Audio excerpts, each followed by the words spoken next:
저는 오늘 주민 설명회 서해를 맡은 정비사업 전문관리업체 탑스테이시 주식회사의 이현석 이사입니다. 주민 여러분 반갑습니다.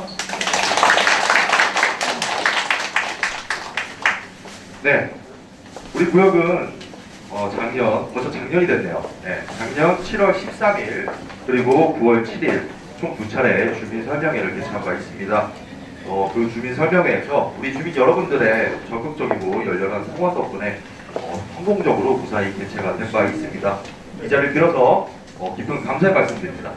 오늘 개최되는 주민 설명회는 제일 먼저 우리 위원장님의 인사 말씀과 우리 구역 현황에 대한 설명이 있을 예정입니다.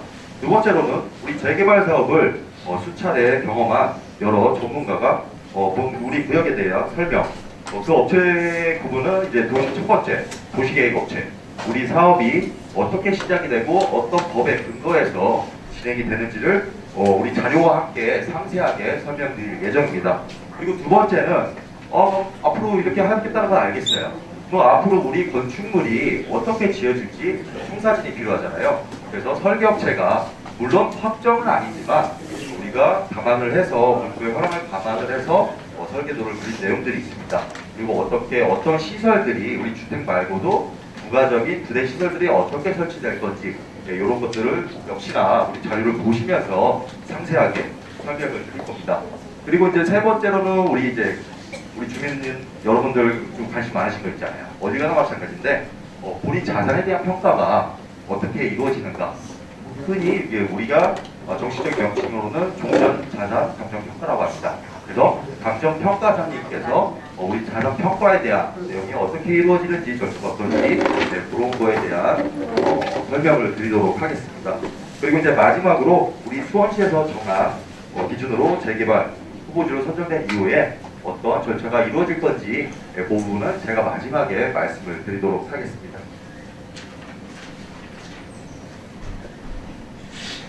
네. 그리고 이제 저희 주민 여러분들 모신 이유가 물론 이 전문가 여러분들의 여러 가지 말씀도 있겠지만 우리 사업을 진행함에 있어서 우리 주민 여러분들의 의견이 충분히 반영이 되어야 합니다. 그래서 이 자리를 빌어서 우리 나중에 생기게 될 아파트가 어떤 모습이었으면 좋겠는지 여러 주민 여러분들의 의견을 주시면 우리가 사업을 진행하는 과정에서 반영할 수 있는 부분들은 반영을 하고 불가피하게 안 되는 부분들은 왜 안 되는지 이런 궁금증에 대한 해소를 좀 시켜드릴 예정입니다. 그럼 오늘 참석하신 분을 소개시켜드리도록 하겠습니다. 첫 번째, 정비계획 위반 요청 신청 시 우리 수원시에서 공모한 필요 자료 제작에 도움을 줄 도시계획업체의 이너시티의 김상호 사무님께서 참석해 주셨습니다. 좀 박수 부탁드리겠습니다. 감사합니다. 네, 다음에 향후 지어질 건축물에 대한 설계 초안을 작성해 주신 건축 설계사 주 탑 C&D의 강성문 대표님께서 참석해 주셨습니다. 네, 감사합니다. 네, 그리고 정비사업에서 소유자분의 자산가치 평가를 주요 업무로 하시는 대한감정평가법인의 김진만 평가사님께서 참석해 주셨습니다. 네, 감사합니다.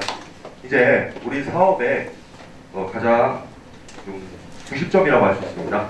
네, 오늘 주민 설명회를 주관하여 추진해주신 우리 김명조 위원장님을 소개해드리겠습니다.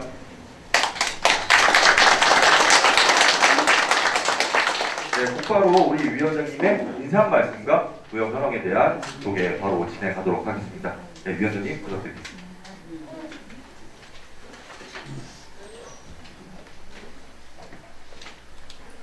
안녕하십니까? 주민 여러분, 안녕하십니까? 새로운 출발을 시작하는 을사년 새해가 시작되었습니다. 새해 복 많이 받으세요.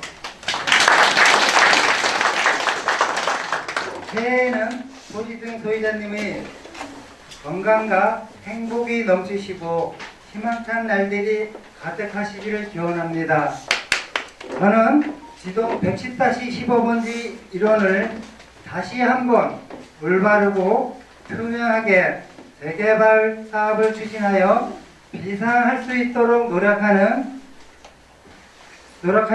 여러분이 재산 증식과 우리 구역의 토지중 소유자분들과 다 함께 명품 아파트에 살 수 있도록 노력하는 추진준비위원장 김명종 인사 올립니다.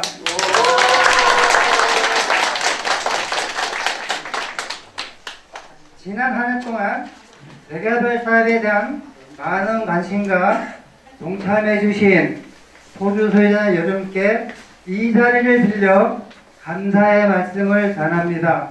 고맙습니다. 작년 한 해 동안 수고 많으셨습니다.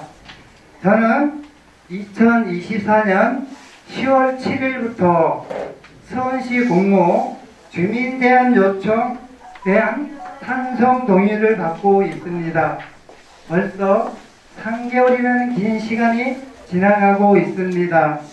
지금 저희가 이반 요청에 관한 찬성 동의율은 58% 이상이 선회하고 있습니다.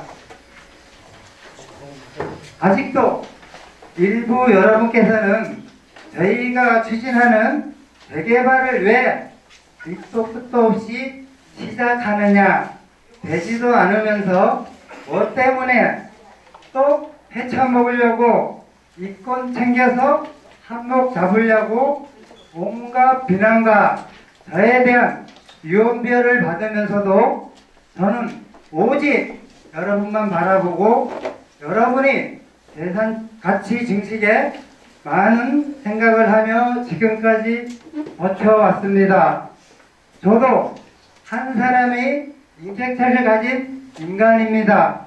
저에 대한 비방이나 유언부가 난무할 때 자책도 수없이 많이 했습니다. 그냥 내려놓을까? 무엇 때문에 내가 여러분들에게 많은 야유를 받으면서 이 일을 계속해야 하는지 자자감도 수없이 많았습니다. 그래도 우리 지역을 위해서는 누군가가 나서야만 합니다.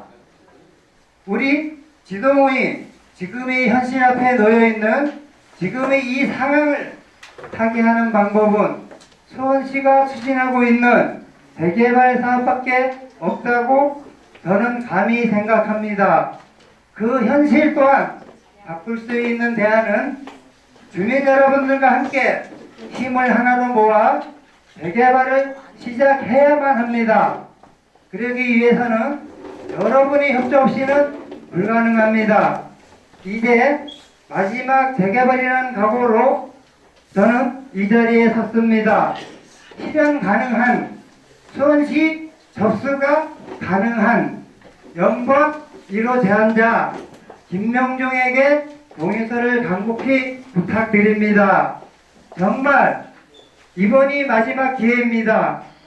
지난 20년 동안 재개발을 통해서 우리 조합원님이 마음고생과 많은 상처를 주었습니다. 이제 지난 과거는 모두 잊으시고 재개발을 통하여 마음의 상처를 치유하시고 꼭 보상받을 수 있도록 노력하여 성과로 보답해 드리겠습니다. 지금은 주민제한 이반 요청으로 여러분에 대한 아무런 제재가 없습니다. 추후 이반이 이루어지면은 정비구역 지정에 대한 공람 공고 후 구역명이 정해지면 추진위가 수원시로부터 승인을 받고 나서야 그때부터 정상적인 재개발이 시작한다고 봅니다. 지금은 그 어떤 여러분의 재산상 손해가 나지 않는다고 분명하게 말씀드립니다. 지금은 주민제한 이반 요청을 수원시에 신청하는 것입니다. 다시 한번 여러분이 재산상 손해가 일체 없다는 말씀 드리며 지금 현재 수원시가 추진하는 공모 수원시 33개 구역 재개발, 재건축, 중복 연분을 포함하여 동의서를 받고 있습니다. 수원시에 75% 이상 접수한 곳도 속속 등장하고 있습니다. 타 구역과 경쟁해서 이길 수 있는 75% 이상 100점 기준 30점 만점 찬성 동의서가 절실히 필요합니다. 더 이상 재개발을 원하지 않으신 소유자님, 재개발을 반대하고 있는 소유자님, 현재까지 미루고 계신 소유자님, 더 이상 망설이지 마시고 실현 가능한 곳, 접수가 가능한 곳, 김명종에게 동의서를 꼭 제출해 주십시오. 마지막으로 간곡하게 부탁드립니다.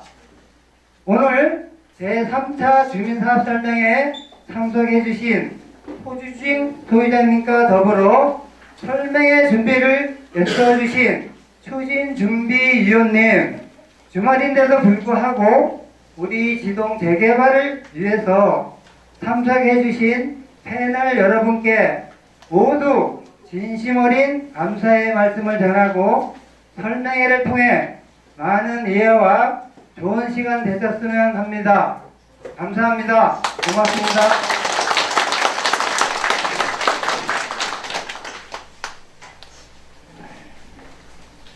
네, 감사합니다. 우리 당 사업의 추진을 위해서 힘쓰고 계신 위원장님의 의지와 열정을 확인하실 수 있었던 자리인 것 같습니다. 우리 지동 사업 추진을 위해서 혼신의 노력을 다한 위원장님께 큰 박수 한 번 더 부탁드리겠습니다. 그럼 앞서 소개해드린 바와 같이 지금부터 정비사업과 관련된 각 분야별 전문가분들께 정비사업의 개념과 우리 지동의 계획안 그리고 앞으로의 추진 일정 등을 들어보는 시간을 갖도록 하겠습니다. 그럼 먼저 우리 구역에 도움을 주고 계시며 도시계획 업무의 전문가이신 이너시티의 김상호 상무께서 정비사업에 대한 개념과 우리 구역의 현황 그리고 준비된 정비계획안까지 설명드리도록 하겠습니다. 네, 박수로 부탁드리겠습니다.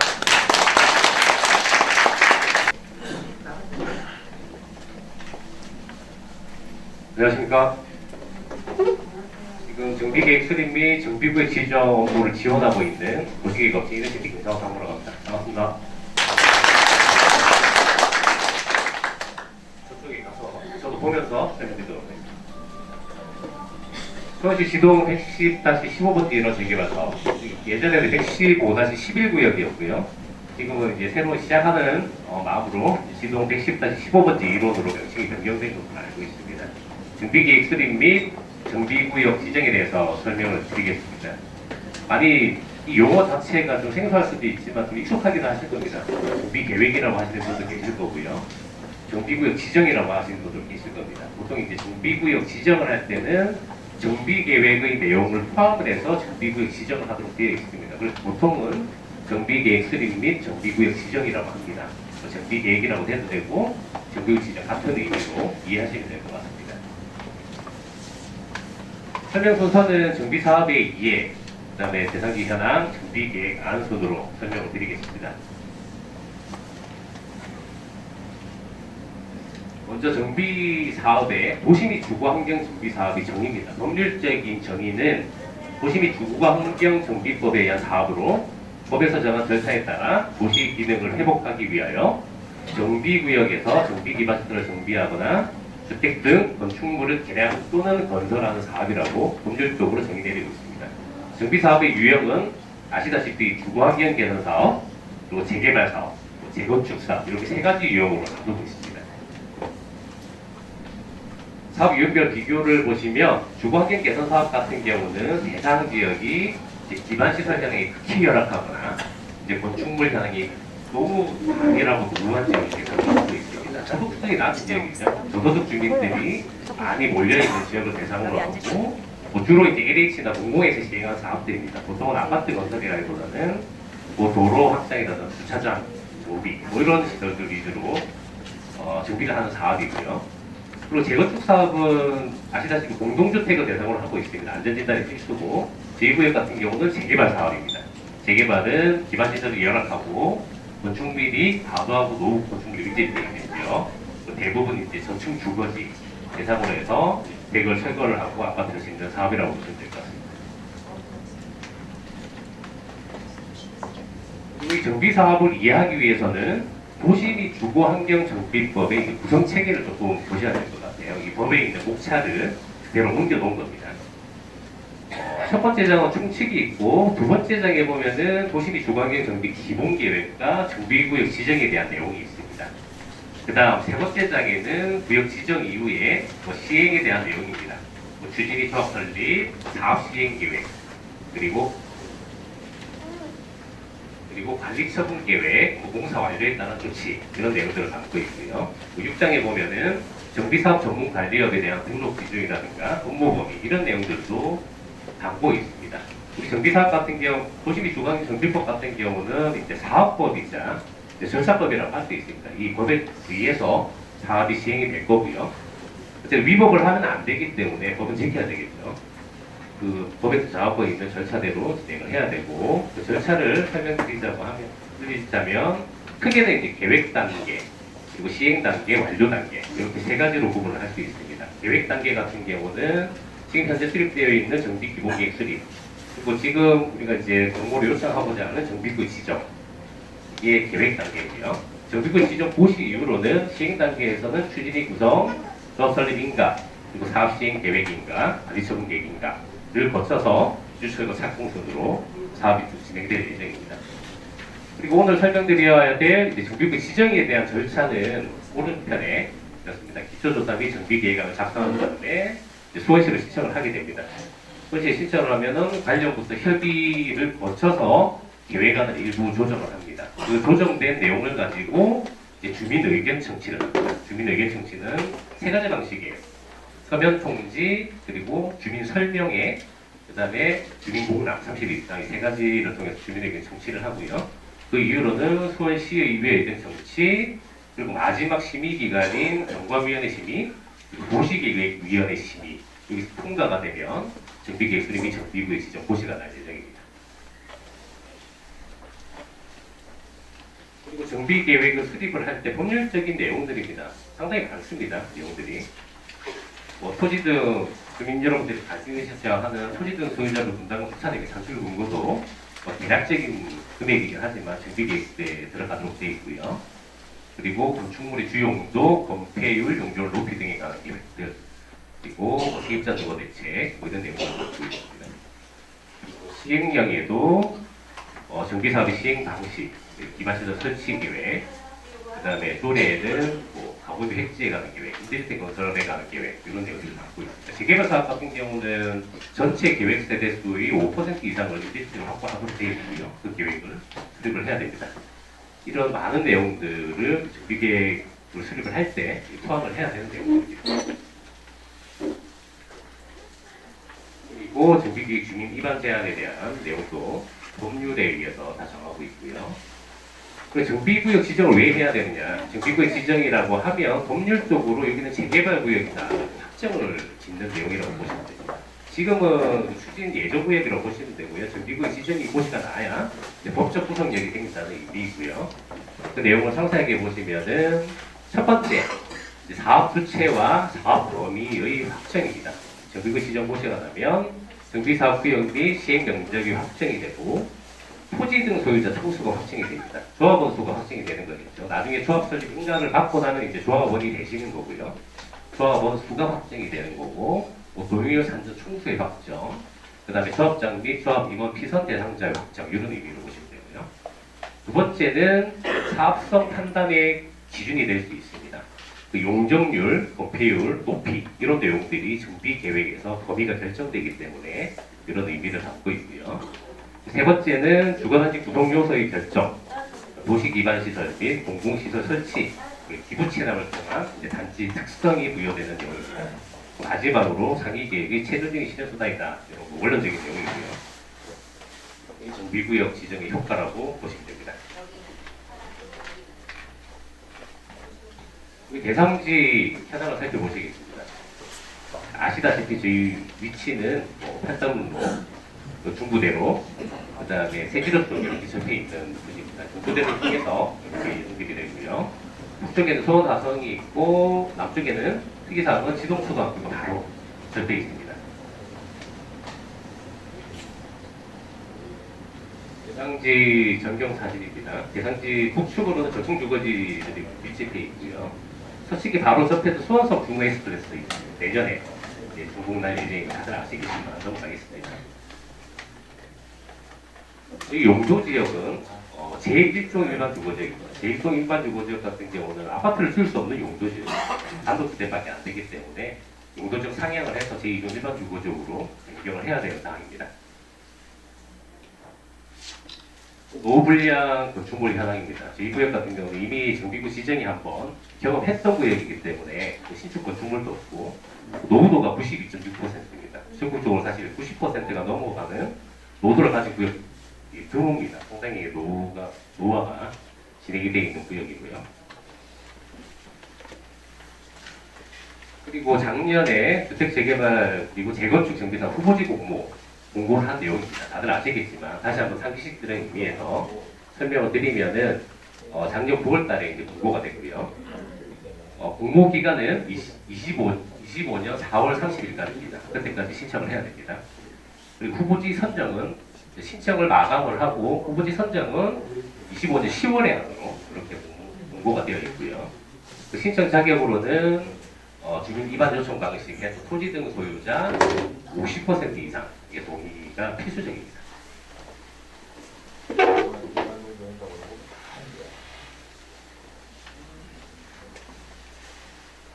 공모를 신청한 구역들이 전부 다 선정이 되는 건 아니고요. 평가를 거쳐서 몇 개 구역만 선정을 하겠죠. 구별로 2개씩 정도, 2-3개 정도 선정하는 걸로 알고 있습니다. 지금 8달구니까 8달구에서 한 2개 정도 선정된다고 보시면 될 것 같고요. 거기에 대한 평가 기준입니다. 좌측편에 있는 표가 이제 정량적 평가라고 해서 이제 물리적 현황들입니다. 노후 동수, 그다음 노후 연면적, 가속 필지 적도율, 호수密. 저희는 워낙 이제 물리적 여건이 좋아서 높은 개점을 받을 수 있을 거고요. 그다음에 중요한 게 이제 찬성 동의율입니다. 찬성 동의율이 토지 면적 50%, 그리고 토지 등 소유자 동의율 75% 이상을 받아야 30점 만점을 받을 수 있기 때문에 동의서 진구가 상당히 중요하다는 거 아까 위원장님도 한번 강조를 하셨던 것 같고요. 이게 정량적인 평가입니다.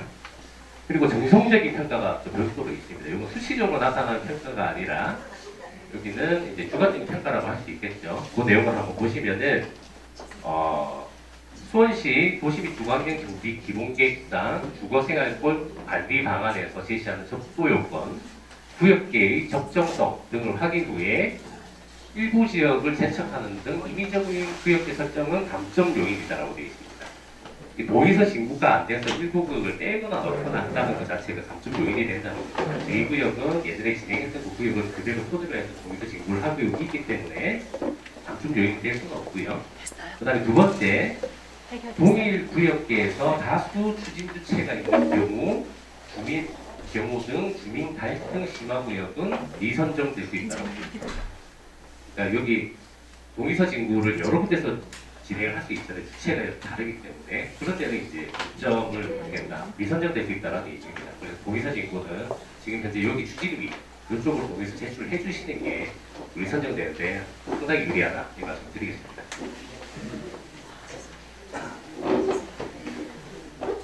정비 계획안에 대해서 설명을 드리겠습니다. 먼저 토지용 계획입니다. 여러분께서도 아시다시피 저희 구역 자체는 정형화되어 있지 않습니다. 아파트를 짓기가 상당히 좀 어렵죠. 되게 부정형의 형태입니다.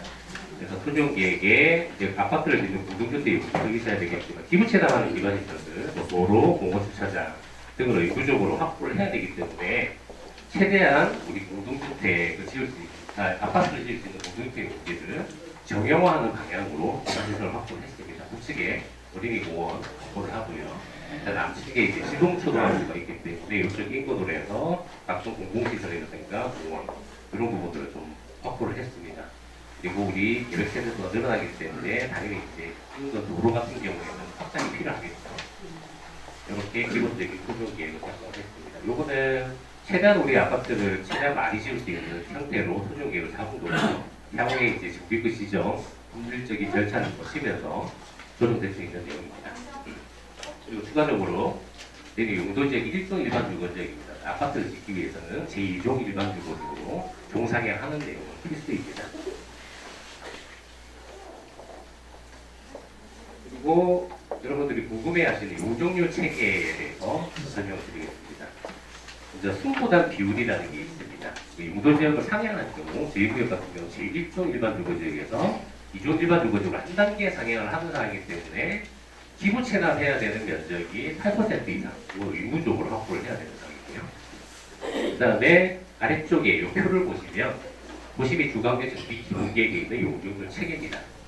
크게는 기준 용적률, 허용 용적률, 상한 용적률로 보게 됩니다. 기준 용적률은 용도 지역별로 기본적으로 부여되는 기본적인 용적률이라고 보시면 되고요. 허용 용적률은 여러 인센티브 항목들을 적용을 했을 경우 추가적으로 부여되는 용적률, 최대 30%까지 부여되는 용적률이고, 이 허용 용적률에서 상한 용적률까지 가기 위해서는 토지나 건축물 등의 공공시설이 기부 체납했을 때 또 완화되는 최대 상한치 용적률을 말하는 겁니다. 제2구역 같은 경우는 제1종 일반주거제, 2종 일반주거제로 상향되는 구역이기 때문에 이 기준 허용 상한이 정해져 있습니다. 200%, 허용은 최대 30%, 그리고 상한 용적률은 250% 이렇게 정해져 있습니다. 그림으로 보시면 조금 더 이해하기 쉬우시고요. 제2구역은 기준 용적률이 200%입니다. 그리고 허용 용적률 인센티브 항목 적용에 따라서 허용 용적률이 정해질 거고요. 그리고 기부 체납에 따라서 상한 용적률이 250%까지 정해집니다. 그리고 법적 상한 용적률이라는 게 있습니다. 이거는 상한 용적률을 벗어나는 내용이겠죠. 저희는 상한 용적률이 250%와 법적 상한 용적률이 250%로 동일하기 때문에 적용을 안 해도 되는 상황입니다. 다만 저희가 허용 용적률 인센티브와 상한 용적률의 이제 규모가 작을 경우에 그 용적률이 예를 들어서 240%까지 정해질 수밖에 없다라고 하면 그 10%의 간격을 법적 상한 용적률로 채울 수가 있습니다. 250%까지. 그러니까 절반은 임대주택을 확보를 해서 나머지는 분양주택을 활용하는 내용이고요. 절반 50%이기 때문에 예를 들어서 정비계획 용적률이 240%다. 10%의 간격은 5%를 임대주택을 확보를 하고 5%를 분양 아파트로 그렇게 활용하는 그런 내용으로 이해하시면 됩니다.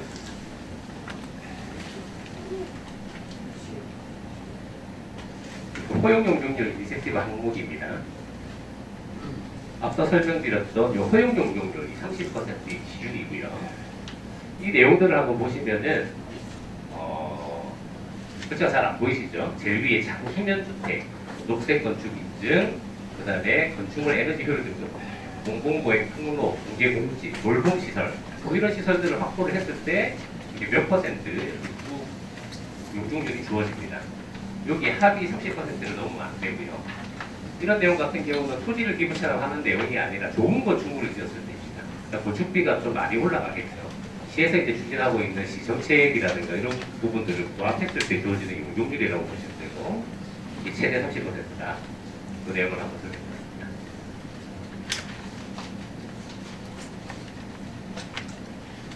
그리고 우리 용적률 산출이고요.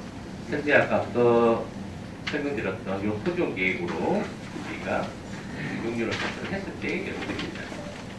토지를 기부시나가고 건축물 기부시나 이런 내용으로 해서 산출이 된다. 현재는 242% 이렇게 산출되긴 했지만 용적률은 250%까지 확보가 가능하다. 여기까지 설명하시겠습니다.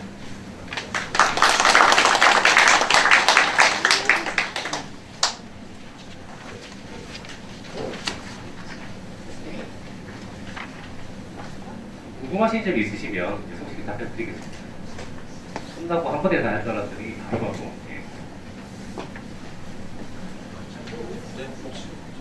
아예 저 질문. 예. 여기 10월달에 지정이 되면 언제부터 여기 재건축이 들어가는 기간이 얼마 정도 우선은 기간이? 10월 달에 우리 구역이 이제 공모로 이제 선정이 되면 바로 이제 정비구 지정이 가능하고, 그래서 이제 절차를 한번 설명드렸었죠.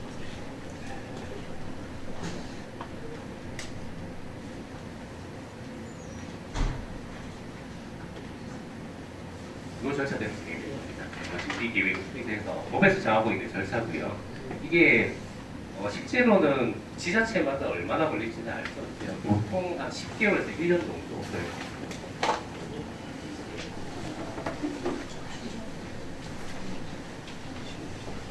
네, 그럼 수고해주신 우리 이것이 김상호 상무께 큰 박수 한번 부탁드리겠습니다. 네, 감사합니다. 그럼 바로 이어서 향후 우리 구역에 집중될 건축물에 대한 계획을 구상해주신 주식회사 탑CND의 강성문 대표께서 준비된 사업 대관에 대해서 설명드리겠습니다. 네, 큰 박수로 맞아주시기 바랍니다.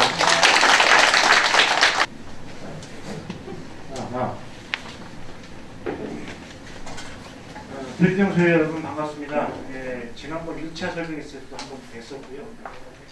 지금 3차째 설명을 하고 있습니다. 그래서 아까 우리 앞에 부지업체 전문가께서 우리 기존의 이제 토지 형태에 대해서 어떤 활용을 통해서 이제 농경일이 어떻게 확보되고 하는 그런 내용들, 기초적인 내용들을 지금 말씀을 설명을 드렸고요. 지금부터는 이제 아까 말씀드린 토지 이용 계획, 거기에 맞는 용적률 체계에 맞춰서 과연 그러면 우리 땅에 어떤 형태의 건축물이 들어서게 되는지 계획안이긴 합니다만 설명을 드리도록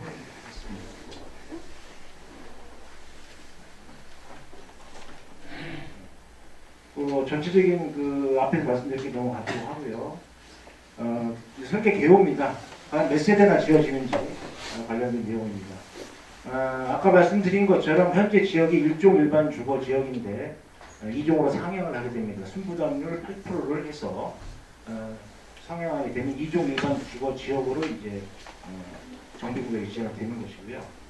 대지 면적은 약 한 24,000평 정도를 도로나 그다음에 공원을 제외한 실제로 아파트를 지을 수 있는 땅은 약 24,000평 정도가 되겠습니다.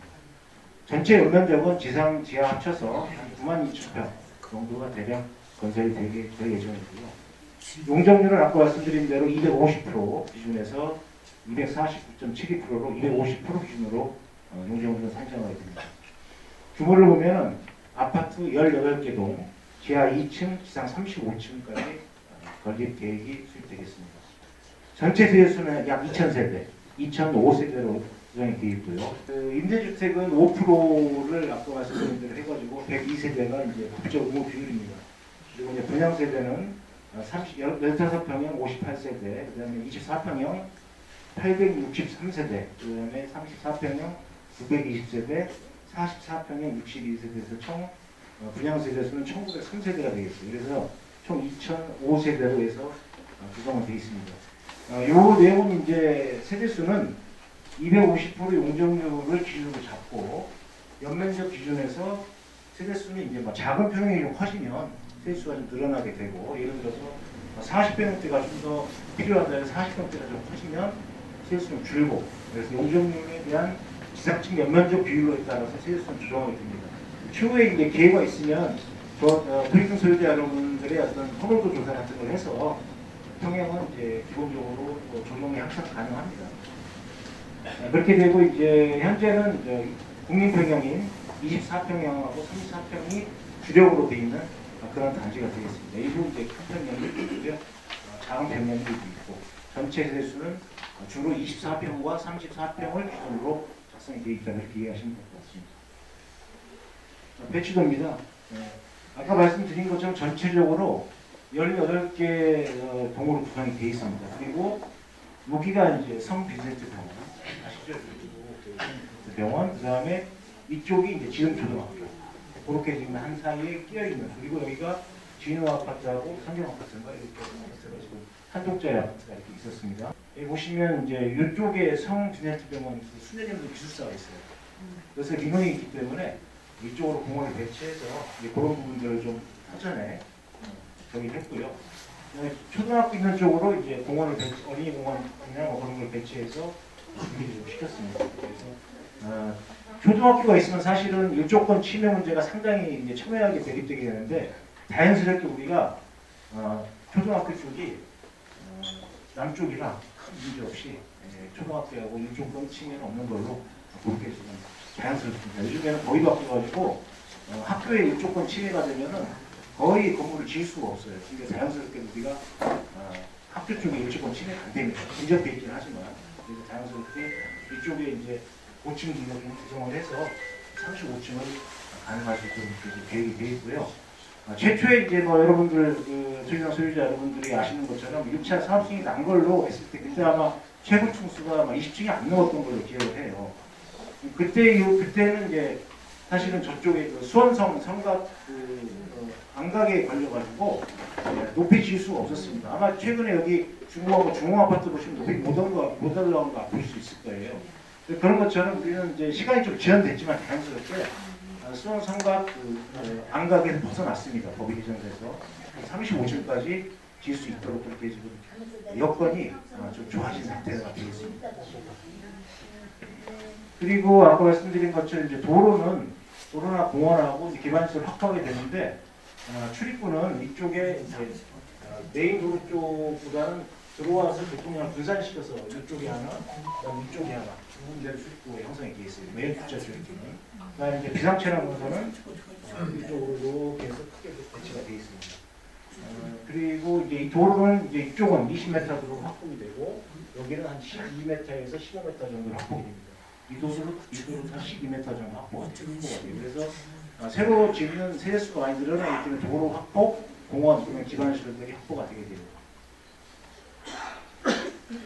대략적인 이제 기존의 모습입니다. 이렇게 전체적으로 이렇게 돼 있어서 18개 동이 대략적인 형태가 된 걸 보실 수가 있습니다. 추후에 이제 뭐 본격적으로 설계 변경이 되면은 있는 특화라든가 여러 가지 형태의 최근 트렌드에 맞게 변경이 되겠습니다. 그래서 기존 어떤 모양인지 하는 것만 보여드리기 위해서 대략적인 조건도 준비가 되어 있습니다. 평형 이제 순서는 단위 세대, 그러니까 여러분이 직접 들어가서 사시게 될 아파트의 단위 세대 형태, 그 다음에 부대 복리시설, 여러분이 편의시설이 어떤 것들이 이제 샘플로 제시가 될 수 있는지 하는데요. 그 다음에 조경 공간에 어떤 특화를 할 수 있는데요. 끝까지 세 가지 타입으로 해서 설명을 드리도록 하겠습니다. 첫 번째, 24평형입니다. 기본적으로 우리 단지의 배치의 모든 평형은 퍼베이 형태로 구성이 되어 있고요. 퍼베이 형태의 가장 장점은 아무래도 이게 이제 전면에 침실이 하나 둘 있고 침실이 하나 안방, 침실 두 개, 거실이 전면에 이제 메인 방향 쪽으로 이제 구성이 되어 있습니다. 이렇게 지금 다 표시가 되어 있지만 앞에 이 침실 앞에 있는 이 선은 전체가 다 이제 발코니인데 확장해서 서비스 면적이 되는 것이거든요. 뒤쪽도 마찬가지입니다. 이 외부에 접해 있는 부분들은 이제 서비스 면적이 다 됩니다. 근데 베이가 커지면 보통 이 베이라고 해서 이 폭이 커지고 깊이가 줄어들게 되면 그만큼 서비스 면적이 많아지는 효과를 하기 때문에 포베이가 상당히 유리합니다. 그래서 서비스 면적이 이게 전용 면적이 이제 60제곱미터 18평짜리인데 전용 면적이 서비스 면적을 포함하면 거의 20평이 23평이요. 한 3평에서 4평 정도의 서비스 면적이 추가로 확보되고 그다음에 이제 마통할 수 있는 전체적으로 베이가 커지면서 채광이나 환기 그런 그 생활 여건들이 좋아지게 되고 그만큼 이제 면적이 커지면서 24평에도 불구하고 안방 쪽에 드레스룸하고 파우더룸과 별도의 공간이 되고요. 주방은 상당히 큽니다. 그리고 이쪽에 주방의 아파트에서 가장 부족한 팬트리 공간, 창고 공간들을 요소요소에 확보할 수 있기 때문에 그만큼 이제 하게 되고요. 그다음에 요즘에 이제 세탁 공간, 이쪽 공간이 상당히 이제 많이 사용이 되는데요. 보통 이제 요즘에 주부님들 세탁기를 이제 건조기까지 같이 올리죠. 두 대를 타분해서 올리는 그런 공간들하고 해서 확보되어 있기 때문에 서비스 공간, 그다음에 팬트리 공간, 창고 공간 그런 공간이 충분히 확보될 수 있도록 그렇게 해서 구성이 되어 있습니다.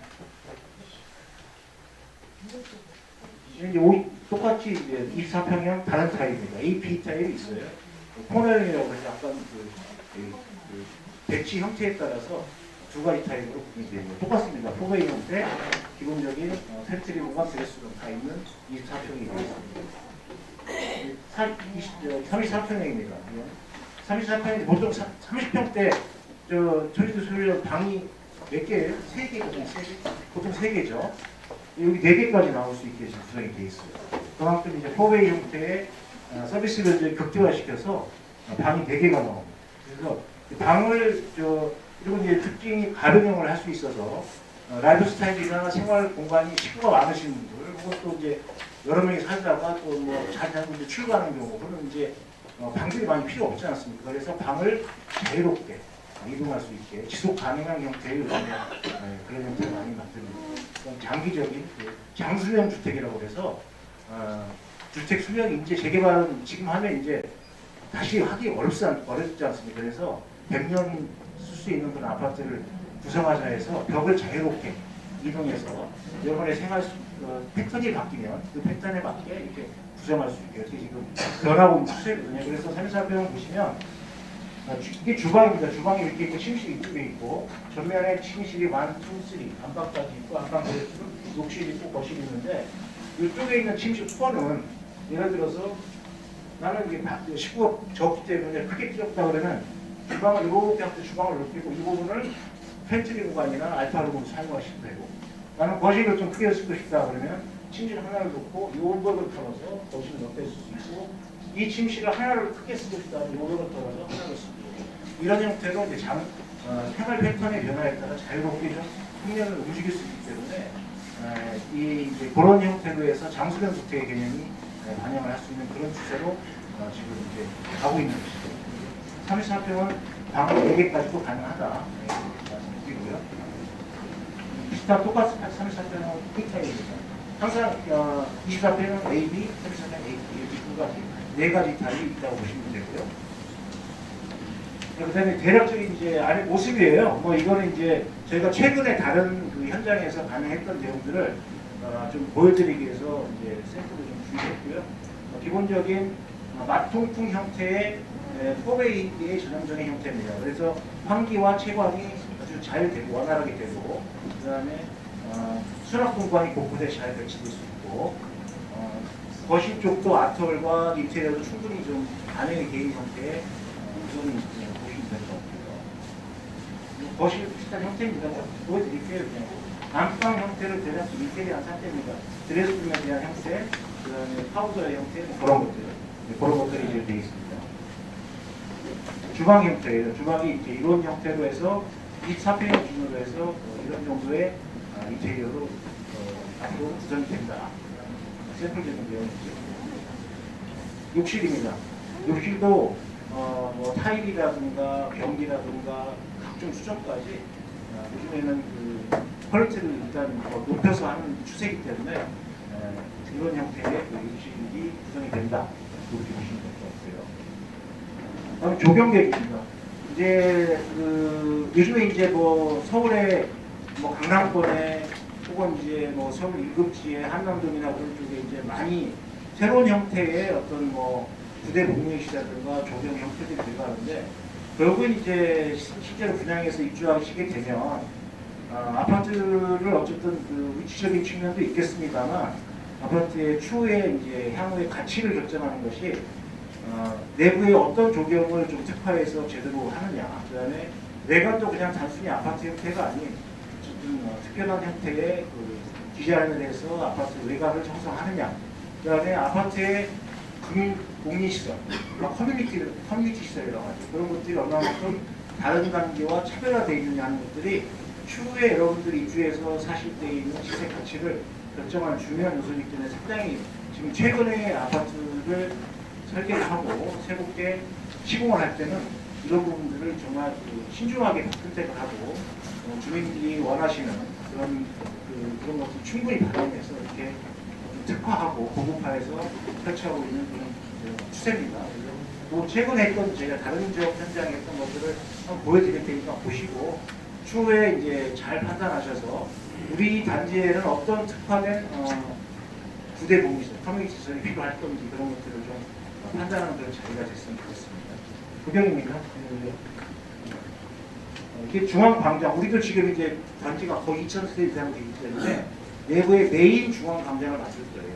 그랬을 때 이렇게 이런 형태로 해서 수공관도 좀 이게 무슨 뭐 빠지는 건 아니고 이제 건천이라고 해서 겨울에는 이제 물을 싹 뺍니다. 빼서 하고 여름에 이제 분수하고 시원하게 해서 이렇게 한 20cm 정도, 발목 정도 잠길 수 있는 그런 형태의 수공관이에요. 그래서 여름에 시원하게 분수 좀 나오고 그렇게 해서 좀 숨을 쉴 수 있는 도심에 이런 형태를 만들고 있습니다. 어린이 놀이터도 그냥 포레스트 필름도 예쁘게 있지만 뭐 단순히 뭐 미끄럼틀을 놓는 게 아니라 어떤 디자인된 어린이 공원을 어린이 놀이터를 만들어서 아이들이 정말 자유롭게 뛰어놀 수 있는 공간을 구성을 합니다. 내부에 있는 이제 에듀웨이라고 해서 내부에 보행 공간과 데크를 잘 활용을 하고 단지와 단지 사이에 주민들이 충분히 쉴 수 있는 휴식 공간을 구성하는 그런 포인트가 되겠습니다. 이것도 이제 그 내부에 있는 그런 교육물과 그다음에 수공간을 적절하게 이용한 그런 형태의 교육 공간이 되겠습니다. 워터 스크린 가든에서 여기가 이렇게 돌아가면서 여기도 폭포처럼 물이 좀 나와요. 이렇게 나오게 해서 수공간과 풍성한 그런 그 주민들이 일공간을 사용할 수 있도록 이렇게 합니다. 그래서 여기 이런 데서 뭐 이제 뭐 바자회도 하시고 뭐 이제 뭐 그런 그 주민들의 커뮤니티 공간이 활성화할 수 있다는 거 구성이 되어 있습니다. 조제트 가든 그런 형식으로 가든도 특별하게 그 나무만 심는 게 아니라 아주 휴식하고 힐링하고 할 수 있는 공간들을 구성하고 있습니다. 앞에 동일한 건데 이렇게 모을 영상을 해서 산책도 하고 조깅도 하고 할 수 있는 그런 공간이 충분합니다. 우리가 단지가 2,000세대 이상 되기 때문에 충분하게 이런 공간들을 확보할 수 있게 이렇게 구성이 될 수 있습니다. 이건 지하의 공간과 연결한 썬크는 크리스탈 아틀리에라고 해서 수리관과 지하공간을 연결할 수 있는 그런 포인트가 되겠습니다. 전체 위에서 봤을 때 이런 아까 말씀드린 것처럼 이렇게 중앙 방향 쪽에 이렇게 전체적으로 형성되어 있는 모습이에요. 최근 실제로 적용된 게 있습니다. 그래서 저희가 설계한 부분에 이렇게 해서 지금 진행을 하고 있는 거예요. 그래서 이런 요소들을 우리 아파트에도 우리 단지에도 충분히 반영할 수 있도록 해야 될 것이라는 말씀을 드립니다. 주민 공동시설 이것도 이제 뭐 요즘에 뭐 앞집밥 주는 뭐 아파트 뭐 그런 것들 쭉 많이 신문지상에서 보시고 메시지에서 보셨지 않습니까? 근데 그런 것들을 이제 사실은 비용의 문제와 같이 항상 결부되어 있기 때문에 근데 세대수가 우리가 2,000세대 정도의 대단지이기 때문에 어쨌든 이런 커뮤니티 수요도 충분히 확보해서 앞으로 그 아파트의 퀄리티나 가치를 높일 수 있는 중요한 요소를 좀 사용을 하셔야 될 것 같아요. 쭉 설명드리겠습니다. 이거는 이제 스카이 라운지예요. 그러니까 우리가 이제 스카이 브릿지를 보셨을 거예요. 건물과 건물 사이를 연결해서 스카이 브릿지를 연결시키는 그런 형태가 하나 있고 그 다음에 최고 높은 우리 같은 경우는 35층 꼭대기에 되겠습니다. 그래서 최고 높은 꼭대기에 스카이 라운지를 설치하는 게 요즘 추세이긴 하거든요. 그래서 서울 지역이나 제가 지방 같은 경우도 뭐 광주도 해보고 뭐 부산도 해보고 대구도 해보고 이제 지방도 했는데 뭐 그런 지방 소식도 이미 이거 다 반영해서 하고 있어요. 스카이 커뮤니티에. 그래서 최상층에 있는 라운지입니다. 라운지. 커피도 드시고 주민들 같이 이렇게 커피 구성하시고 하는 그런 방법이 되겠습니다. 뭐 스카이 피트니스. 조망을 보면서 운동할 수 있는 최상층에 있는 스카이 피트니스입니다. 이건 이제 스카이 가든, 옥상 조경이죠. 옥상 꼭대기에 옥상에 조경을 해서 조망을 좀 볼 수 있는 그런 형태 스카이 가든. 이게 운동시설들 이런 것도 쭉 나와요. 이제 뭐 배드민턴하고 그런 것들도 이제 지상 같은 경우는 사실은 좀 어려울 수 있어요. 용적률 자원없기 때문에 지하에 적당한 공간에 아까 지상에 있는 그 서클 공간하고 크리스탈 스퀘어 공간과 연관해서 지하까지 비치될 수 있고 이게 지하한테 불구하고 천장이 크게 있지 않습니까? 그래서 빛과 환기가 될 수 있는 그런 공간처럼 만들어서 지하에 이런 커뮤니티 시설을 구성할 수 있게 되겠습니다. 이거 꼭 있어요. 사우나는 있으면 정말 많이 사용합니다. 수영장은 솔직히 좀 반대인데 사우나는 만들어 오면은 정말 많이 사용하시죠. 제일 사용 빈도가 높은 게 이 사우나. 그다음에 커뮤니티 라운지. 주민들 항상 모여서 차도 마시고 먹을 수 있는 공간. 외부 공간이요. 이건 이제 외부의 테라스까지 연결해서 이렇게 외부와 외부를 연관시킬 수 있는 그런 공간입니다. 문화센터 있고 이런 것들이 이제 문화센터를 만들거나 혹은 요거를 이제 뭐 조식 서비스를 할 수 있는 그런 공간을 만든다든가 그렇게 좀 활용할 수 있는 공간이 되겠습니다. 뭐 미니 영화관에서 근데 사실 잘 도입은 안 돼요. 미니 영화관은 이제 설치한 데도 있고 있는데 이제 제가 쭉 있는 걸 다 보여드리는 거예요. 예. 뭐 VR 룸, 콘수영들을 이제 즐길 수 있는. 그다음에 이제 골프 수장 이것도 뭐 거의 설치하죠. 골프 수장도 거의 설치하고 뭐 이제 당구장 설치하고 이런 어쩌든 탁구장, 운동시설, 어린이집 뭐 그다음에 어린이 도서관, 어린이들도 있어야 되는 공간이 있어야 되거든요. 새로 이제 입주하시는 분들 이제 젊은 세대들이 들어와서 어린이들이 자유롭게 뛰어놀고 초등학교도 인접해 있으니까 학생권이잖아요. 그래서 어린이 도서관들 그다음에 키즈 카페, 청소년 문화센터 뭐 이제 람스테이션 이제 어머님들이 아이들을 이제 또 어머님들이 커뮤니티가 들어갈 수 있는 육아 지원실 그다음에 시니어 또 이제 우리 어르신들을 위한 그런 공간들도 그러니까 노인정이라고 하는데 이쪽 들어가면 안 씁니다. 노인정 들어가면 안 쓰고 시니어 클럽이라고 해서 이렇게 그런 노인정 형태가 아니라 정말 세련되고 정말 어르신들이 잘 쓸 수 있는 그런 공간들로 형태를 하고 있습니다. 시니어 키하우스에서 이런 뭐 다양한 형태, 또 다양한 조경 공간을 확보를 하면서 아파트의 퀄리티를 높여서 앞으로 진행을 할 것이고요. 이제 아까 말씀드린 것처럼 위원장님하고 동의의 어느 정도 뭐 생산이 돼서 선정이 되게 되면 차후 이제 진행 절차에 따라서 오늘 보여드린 내용들을 이제 기준으로 해서 제가 아직까지 뭐 설계자가 선정은 되지 않았습니다만 누가 설계자가 되자 하더라도 이런 내용들 충분히 주민들이 골고루 동의하셔가지고 최고의 아파트가 될 수 있도록 하셔야 됩니다. 이상입니다. 감사합니다. 관련해서 질문 혹시 아까 처음에 설명하신 분이 한강 마지막 분이 많구나. 여기 국사용지 전고지에는 전반지에는 없더라고요. 이 말씀은 그걸 보면서 말씀드려요. 마지막 용정님 나왔고 제가 잘못 봤나 싶어갖고요. 용정님이 여기 242%라고 나와있거든요. 네네. 그렇죠. 근데 설계사님은 제가 알기로는 설계는 우리 조직의 설계 먼저 이루어진 다음에 그걸 기초로 해서 설계가 이루어집니다.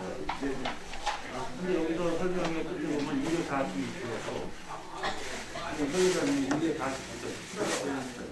지금 차이 7%는 아파트 대략으로 따지면 내가 봤을 때 한 50세대, 100세대 차이가 차이가 나네.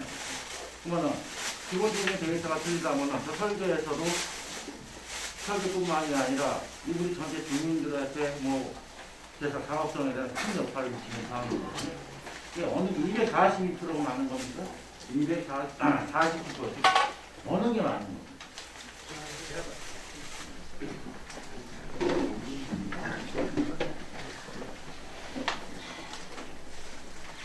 뭐 설명드리겠는데 다시 한 번 더 설명드리겠습니다.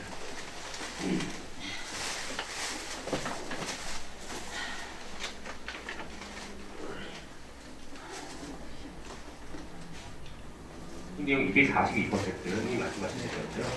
그러니까 이제 요거는 이제 상한 용적률 말씀드린 그대로 상한 용적률의 가정입니다. 상한 용적률은 허용 용적률 플러스해서 도로, 공원 등이 기부 체납을 했을 때의 용적률입니다.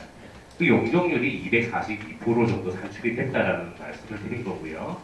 그 용적률 체계를 보시면 이대로 제가 한번 말씀을 드렸었죠. 상한 용적률이 250%이긴 하지만 기부 체납에 따라 용적률이 250%다 채워지지 않았을 경우도 한번 말씀을 드렸잖아요.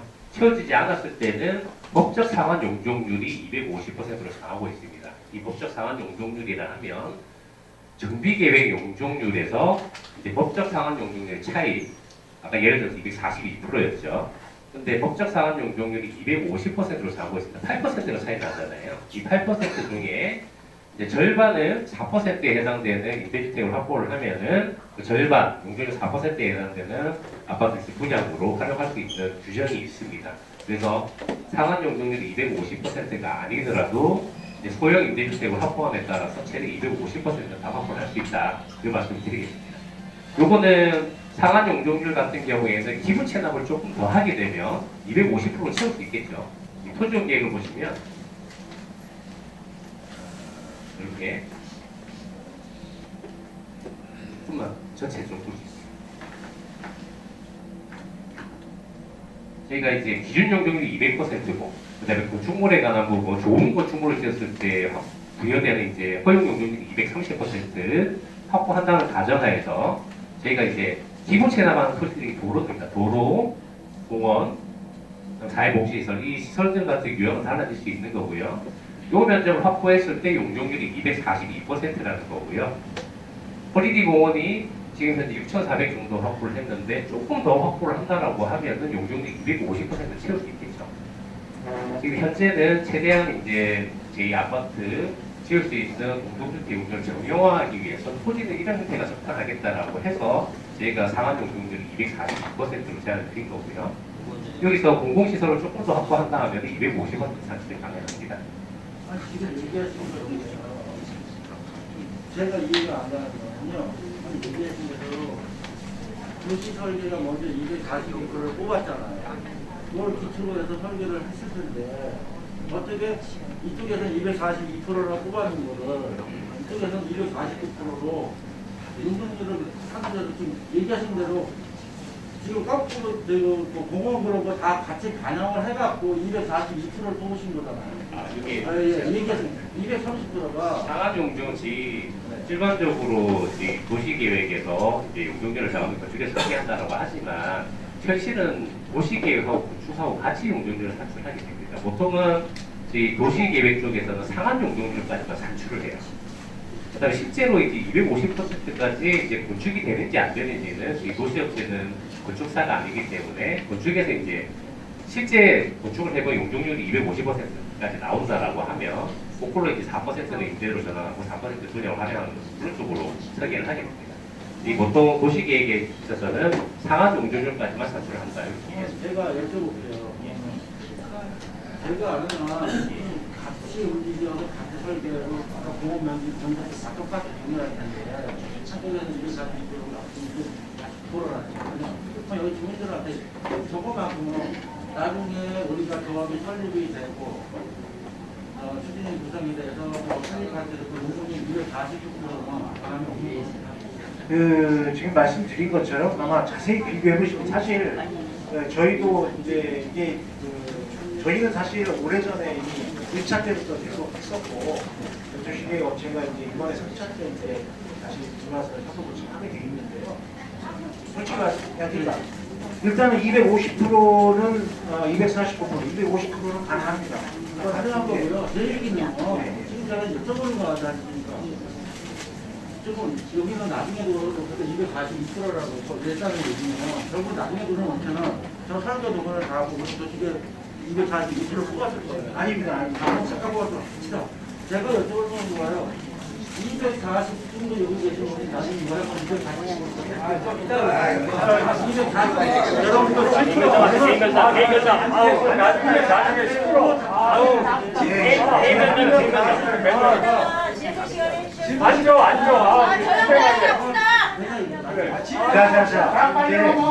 지금 사실은요. 앞으로 이제 이게 금방 말씀드린 것처럼 저희가 토지에 대한 정확한 데이터를 가지고 있는데 중요한 거는 한마디로 말씀드리고 250%까지는 가능합니다. 가능하고요. 지금 보시면은 이제 우리 도시하고 저희하고 어디가 차이 나냐면 토지니까 실사용 대지면서 아파트를 쓸 수 있어요. 도로하고 공원 제외한 아파트를 지을 수 있는 땅이 조금 차이가 나요. 그거는 분들을 제가 왜 우리도 자꾸 갔냐면요. 설계사님하고 저희들하고 따뜻한 표현도 제가 여쭤보는 거는 나중에 조합 설립하고 나서요. 얘기하신다고 용적률은 변함이 없어요. 설계 그 안에서 대지를 면적이라고 바뀔 때는요. 용적률 249.7%가 가능하냐 이거죠. 가능합니다. 네. 거의 진행하시고 진행해요. 다음에 진행하고 그만하시고. 시끄러. 하늘 그 쏘도록. 자, 그만합니다. 어쨌든 법정 상한율이 250%이기 때문에 240%의 법정 상한 용적률 이중 일반 주거 지역의 수원시 조례에 따라서 250%까지 가능하기 때문에 그거는 어떠한 방법을 통해서라도 250%까지는 가능합니다. 맨 마지막 하나만요. 주차 공간에 대한 주차요? 예, 주차 공간에 대한 게 설명이 빠졌더라고요. 주차는 1.5대 기준입니다. 세대당 2,000세대면 1.5대면 한 3,000 1.5대 1.5대 기준을 하는데요. 그거는 추후에 우리가 세부적인 계획에 따라서 보통은 1.3에서 1.5 사이를 하거든요. 지난번 1차 때 제가 2.3대 2인가 예. 그러니까 그거는 이제 결국은 주민들이 판단하시는 거예요. 네. 추후에 이제 저희가 세부적으로 교통용 평가라는 절차를 밟게 되거든요. 네. 예, 그때 결정을 하시는데, 자, 우리는 공사비가 좀 더 들더라도 세수를 1.5대 뭐 9대 확보해야 돼. 그러면은 땅을 지하를 더 파서라도 맞추는 거고요. 기준은 저희가 그렇습니다. 1.3에서 1.5까지 교통용 평가가 1.2대 이상이거든요. 그러니까 보통은 1.3에서 1.5 사이를 합니다. 수업 그러니까 평균이 1.6대 1 정도가 맞다고 예. 그냥 그러니까 1.5대 기준을 하면은 우리 현재 기준으로 지하 2층으로 해서 맞출 수가 있고요. 그 이상 더 확보하게 되면 이제 지하 면적이 드러나기 때문에 이건 이제 비교를 해보셔야 돼요. 설계 부분. 예. 한 가지만 더 여쭤보겠습니다. 요즘 전기차 충전기가 문제가 됐는데 네. 그건 지상에 확보할 계획은 어떻게 되나요? 지상에 확보할 계획은 아니고요. 이제 앞으로 법 개정이 될 겁니다. 그래서 지하에 가장 가까운 쪽에 전기차 주차장을 설치를 하고 지금 안은 지금 나와 있는데 아직 시행은 안 되고 있습니다. 지상에 설치하게 되면 지상에 이 공원 같은 그런 그래서 어린이들 뛰어놀고 어린이들 왔다 갔다 하는데 택배차로도 지금 지상에 안 올라오고 계시네요. 다 지하 2층으로 층부 높여서 높은 탑차들이 들어갈 수 있게 지하 2층으로 다 들어가게 만들어요. 그렇기 때문에 지상에는 설치하는 거는 좀 그렇고요. 지하 1층에 가장 환기가 빠르고 가까운 장소에 별도의 전기차 공간을 마련해서 거기를 완전히 바닥에 수조도 채울 수 있게 시설도 하고 그다음에 불이 났을 경우에는 방화벽으로 차단할 수 있게 그런 형태의 어떤 그런 것들을 지금 협의 중입니다. 그래서 그게 아마 곧 우리가 아파트 우리가 설계할 때쯤 되면 그런 지점들이 나올 겁니다. 알겠습니다. 설계 시스템을 보내드리겠습니다. 구체적으로 어디가 되는지 잘 모르거든요.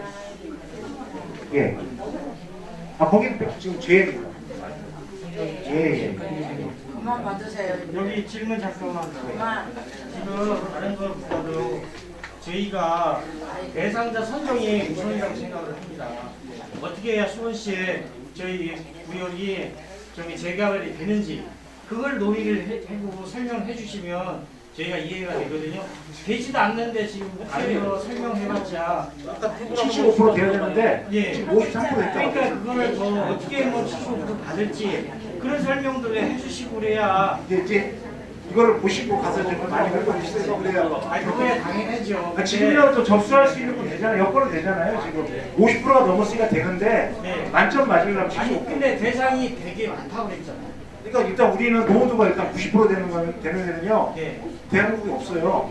그러니까 모든 여건 정량적인 요건은 최고로 좋은데 네. 우리가 만점을 받으려면 네. 75%가 돼야 되는데 지금 53% 됐답니다. 그래서 설명을 또 하는 것이고요. 그래서 75%까지 빨리 확보를 해서 4월 전에 접수를 하면 만점이면 우리가 되겠죠. 또 다 설계가 되면서 또 좋습니까? 다음으로 넘어가요. 박수 한번 부탁드립니다. 사실 35층을 얘기하시는데 네.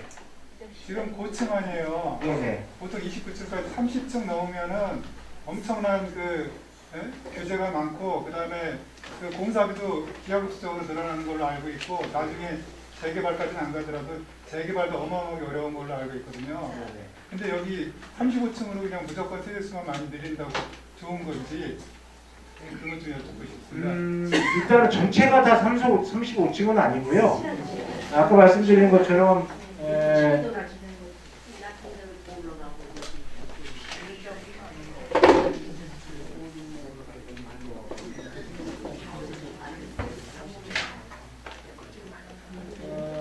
전체가 다 35층이 되는 것은 아니고요. 저희가 일부 한 6동 정도가 35층인데 어쨌든 그 최고 층수에 대한 기준은 저희가 공사비에 관련된 기준은 보통 중층, 고층, 초고층으로 나갑니다.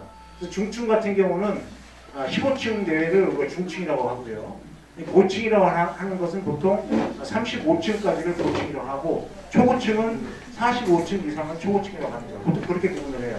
근데 공사비가 확 올라가는 시점은 42층부터 이제 공사비가 확 올라가는 것이고요. 나머지 15층에서 35층 정도까지는 크게 공사비 차이는 없습니다. 없고요. 그 다음에 이제 그 35층이 되면 한 가지 특별한 거는 이제 엘리베이터를 하나 더 설치를 해야 돼요. 엘리베이터를 하나 더. 그러니까 보통 우리가 이제 두 세대당 한 대 엘리베이터가 보통 구성이 되잖아요. 두 세대를 같이 뭐 네 세대 같으면 네 세대가 있는 형태의 타워형 같은 경우는 보통 엘리베이터가 두 대가 들어갑니다. 이게 30층이 넘어가면 추가로 엘리베이터를 하나 더 설치하게 돼요. 그래서 이제 그런 그 엘리베이터 면적이 안 들어가지만 어쨌든 그런 시설물들이 조금 더 들어가지만 어쨌든 아파트 가치를 높이고 그다음에 향후에 시세가 어느 정도 형성이 되려면 어쨌든 최고층 수가 어딘가에 랜드마크적인 형태의 좀 높은 평형은 분명히 있어야 돼요. 그래서 뭐 이쪽 부분이 다 이렇게 있습니다만 일부 세대 여기 이쪽에 메인 광장 일부 쪽만 35층이 되는 것이고요. 나머지는 다 뭐 25층도 있고 뭐 15층도 있고 이렇게 해서 자연스럽게 전체적으로 층수는 다 변화가 없는 그런 형태가 되겠습니다. 지금 분위기가 그 아파트 지금 분양시장이 얼어붙고 그다음에 기존에 지금 공사 진행되고 있는데도 많이 굉장히 중단되고 있는 걸로 알고 있거든요. 공사비가 엄청나게 올라가지고 그래서 주민들한테 돈 더 내라 이래가지고 중단된 데가 한두 군데가 아닌 걸로 알고 있어요. 그리고 지금 인구도 기하급수적으로 줄고 있고 그 분위기도 지금 너무 침체되어 있고 이런데 이게 추진하는 게 맞는지 그거 하나 여쭙고. 그 부분은 제가 못 드리겠고 자 지금 현장이 중단되고 있는 공원 설명을 드릴게요. 자 이제 그거는 보통 지금 이제 아파트가 짓고 있다가 뭐 이주하다가 그만두고 저 중단된 현장 많이 있습니다. 제가 하는 현장도 전국적으로 20개가 넘는데 그 중에서 한 5개에서 10개 정도 중단된 현장 많아요. 이유는 딱 한 가지입니다. 공사비가 상승됐죠, 당연히. 당연히 됐는데 기존에 한 4년 전에 그 시주할 때 보통 그 시구사 선정할 때 보통 400만 원 후반대로 선정이 돼 있어요. 그러다 보니까 지금 이제 600만 원 이상이 넘어가게 되니까 그 갭이 이제 하지 못해서 그런 상황이 발생한 거고요. 지금 이미 공사비가 충분히 확보가 돼 올라가 있는 상태이기 때문에 그리고 지금 현재 조금 뭐 시장이 어렵다 하더라도 우리가 입주하는 시점 앞으로 뭐 한 5년 정도 있어야 됩니다. 그러니까 그 이후에 그 상황이 어떻게 될지 좀 지켜봐야 되는 것이죠. 잠깐 아까요. 동일 아까 53%라고 그러셨는데 58%. 예. 58%. 설계 관련된 거 없으면 이상 끝낼까요? 네. 감사합니다.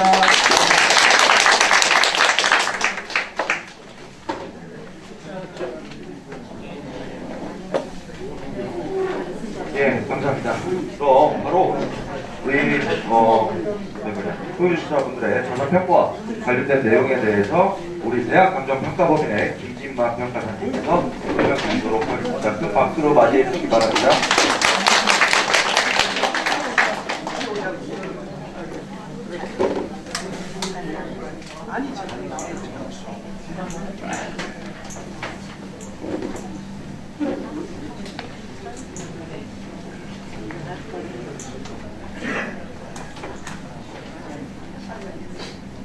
안녕하세요. 다시 한번 인사드리겠습니다. 대한감정평가원에서 근무하고 있는 감정평가사 김진만입니다.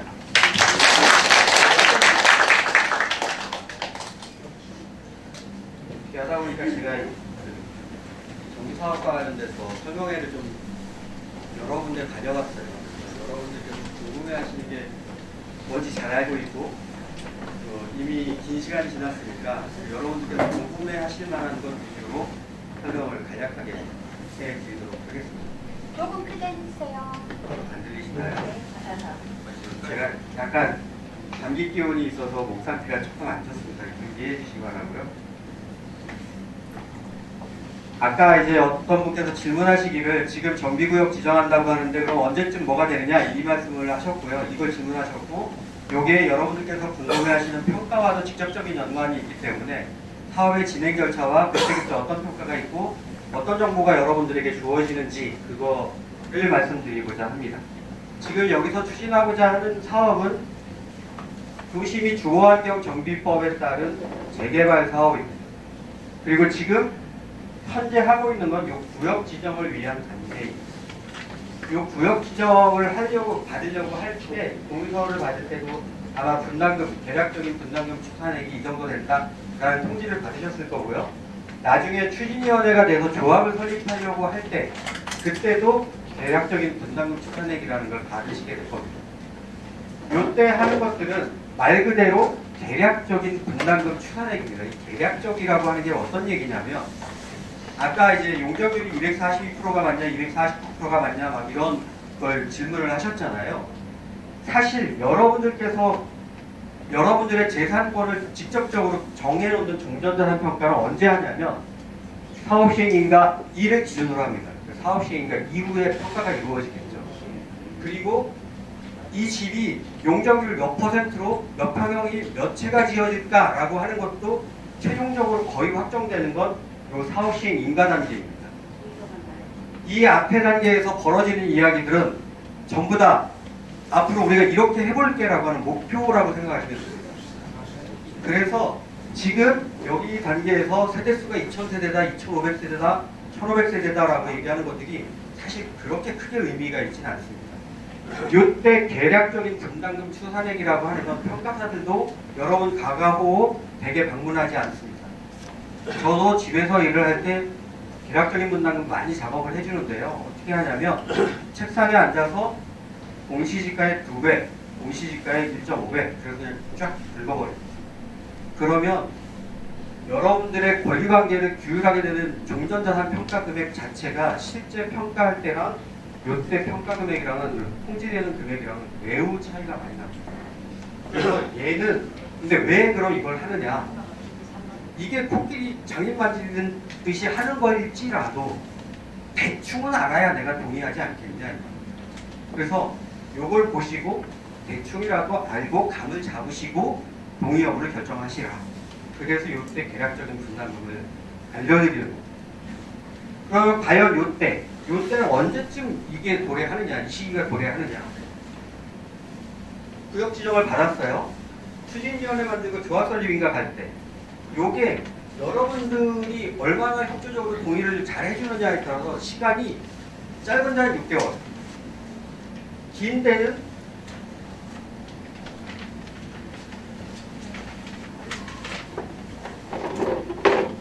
긴 조합 같은 경우는 여기에서 여기 넘어가는데 몇 년이 걸리는 것도 있습니다.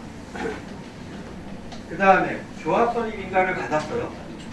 조합 설립 인가를 받은 다음에 사업시행자까지 가는 과정.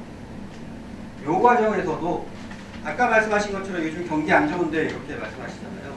경기가 안 좋고 상황이 안 좋으면 여기에서 여기 가는데도 3년, 5년 걸리는 데도 있습니다. 상황이 좋고 여러분들의 협조가 매우 좋다. 아주 빠르게 간다 그러면 구역 지정돼서 1년, 여기에서 여기 1년 뭐 이렇게 갈 수도 있습니다. 그러니까 지금 우리가 하고 있는 이야기들이 어찌 보면 약간 여러분들의 손에 따라서 빨리 될 수도 있고 어쩌면 매우 느리게 갈 수도 있고 그래서 지금 아까 말씀하셨던 용적률이 어떻고 뭐 나중에 말씀하셨겠지만 사업성이 어떻고 이런 것들은 지금 현재 상태에서 우리가 그럼 생각해보면 대충 이쯤 되는 거 아니야? 이런 이야기를 하고 있는 거예요. 그렇게 이해를 하시면 됩니다.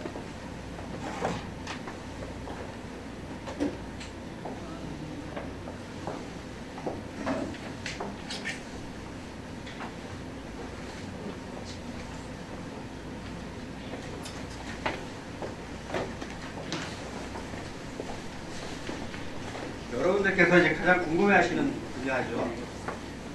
종전자산 평가라고 하는 거는 현재 지금 여러분들께서 가지고 계신 재산이 얼마짜리인가라는 걸 평가하는 거고요. 종후자산이라고 하는 거는 이제 새로 지은 아파트 및 공리시설이 얼마짜리야. 여러분들이 가져가려고 할 때 얼마를 내고 가져가야 돼 라고 하는 걸 평가하는 걸 종후자산이라고 합니다. 그래서 이걸 왜 하느냐, 종전자산 평가나 종후자산 평가라는 걸 왜 하냐, 이 정비 사업이라고 하는 건 기본적으로 여러분들이 가진 토지나 건물이라는 재산을 가지고 여러분 스스로 아파트 신축 사업을 하는 겁니다. 내가 내 땅을 투자를 해서 신축 사업을 해서 팔고 남는 돈을 내가 가져갈게 라고 하는 사업입니다. 근데 이 정비 사업이라고 하는 건 나 혼자 하는 게 아니고 지금 이미 이 자리에도 거의 한 수십 명이 모이셨잖아요. 많은 분들이 참여해서 하는 사업입니다. 그러다 보니까 투자하는 재산의 크기도 다 다르고 그 다음에 새로 지어서 여러분께 분양하는 재산도 크기나 가격이 다 다릅니다. 그래서 도대체 이 사업에 들어간 비용을 누가 얼마나 내야 되지? 그 다음에 이 사업에서 돈이 남았는데 그걸 누가 얼마나 가져가야 되지? 구분하는, 배분하는 기준이 필요한 겁니다. 그래서 그 기준을 잡기 위해서 투자금을 결정하는 정전자산 평가를 하고요. 내가 가져갈 재산이 얼마짜리야 라고 하는 그 기준을 잡기 위해서 종자산 평가라는 걸 하는 겁니다. 아까 말씀드린 것처럼 종전자산 평가의 기준 시점은 사업 시행자일을 기준으로 평가를 합니다. 그래서 요 날짜가 앞으로 1년 뒤가 될지, 2년 뒤가 될지, 3년 뒤가 될지, 5년 뒤가 될지는 지금 아무도 모른다. 이렇게 네, 요 사업에서 여러분께서 이제 가장 많이 듣는 이야기가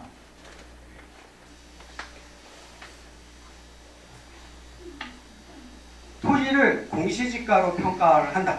그래서 내 재산을 뺏어간다. 이런 이야기들을 정말 많이 하는 재개발, 재건축, 아니면 가로주택 정비서, 노화타운 사업 이런 데 가보면 공시지가대로 평가하는 건 어떻게 보면 맞는 이야기입니다. 왜냐하면 법에서 그렇게 규율을 하고 있습니다. 먼저 한번 보여드리겠습니다. 법에서 이렇게 정하고 있습니다. 토지를 평가할 때는 표준지 공시지가를 기준으로 하여야 한다. 이렇게 딱 써 있습니다. 그러니까 사람들이 비난을 할 때 공시지가대로 평가해서 내 땅 싸게 평가해서 뺏어가는 거야 라고 하는 말이 일견 맞는 얘기처럼 들립니다. 근데 사실은 그렇지가 않습니다. 그렇지 않다라는 게 뭐냐면 기본적으로 감정평가에 그게 어떠한 목적의 평가이든지 다 동일합니다. 다만 법률적으로 제도적으로 요때는 요런 조건을 가지고 평가해, 요때는 요런 조건을 가지고 평가해라고 하는 규제사항이 달라질 뿐입니다.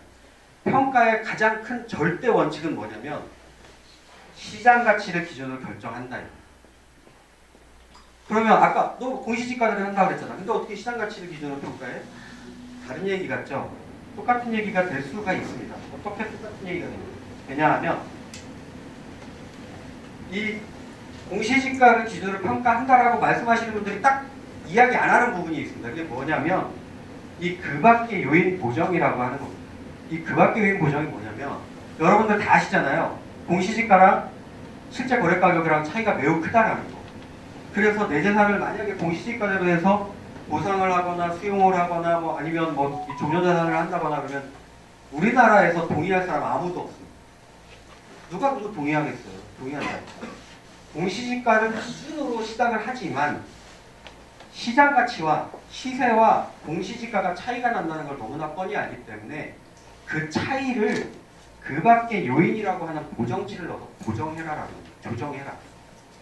그래서 아까 제가 공시지가에 뭐 2.5배, 뭐 1.7배 그래서 쫙 뿌립니다 이렇게 말씀을 드렸잖아요.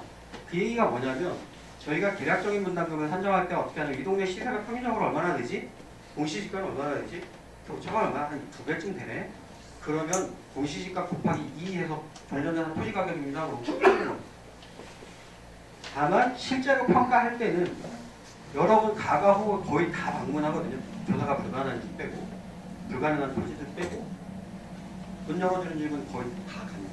그 가면 가서 뭘 하는 거냐면 요인 비교라고 하는 것도 있잖아요. 요인 비교, 지역 요인 비교, 개별 요인 비교. 이게 이제 평가자들의 전문 용어로 가격 형성 요인이라고 하는데 기준으로 삼는 이 표준지 공시지가가 되는 그 땅이랑 평가 대상이 되는 땅이랑 뭐가 더 유리하고 뭐가 더 불리한지 파악하러 가는 겁니다. 평가자. 공시지가는 약간 컴퓨터로 대량 산정 모형이라서 컴퓨터에 수식을 넣어서 그냥 시작 계산하는 거기 때문에 개별적인 토지의 특성들이 잘 반영이 안 되는 경우가 많습니다. 그러다 보니까 평가사들이 직접 가서 표준지 공시지가랑 내 땅이랑 뭐는 더 유리하고 뭐는 더 불리하고 뭐가 더 유리하니까 얘보다 10%더 올려줘야 되겠네. 뭐는 더 불리하니까 얘보다 5%면 깎아야 되겠네. 뭐 그런 걸 결정하러 가는 겁니다. 그래서 이 극악적인 고정을 하고 그런 요인 비교를 하다 보면 여러분들 땅에 대해서는 아까 말씀드린 것처럼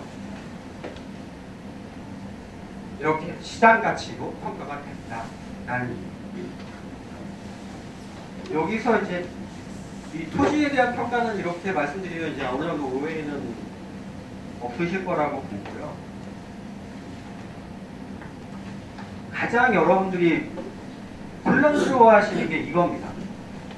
토지와 건물이 일체로 거래되는 것들. 이게 뭐냐면 우리 지금 예를 들어서 다세대 주택에 산다. 아니면 아파트에 산다. 그러면 몇 동 몇 호에 살아요. 우리 집, 너희 집 주소가 어떻게 돼? 그러면 여기 지동 110-15번지입니다. 이렇게 얘기하지 않고 110-15번지 무슨 빌라 무슨 아파트 몇 동 몇 호입니다. 이렇게 말씀하시는 거예요.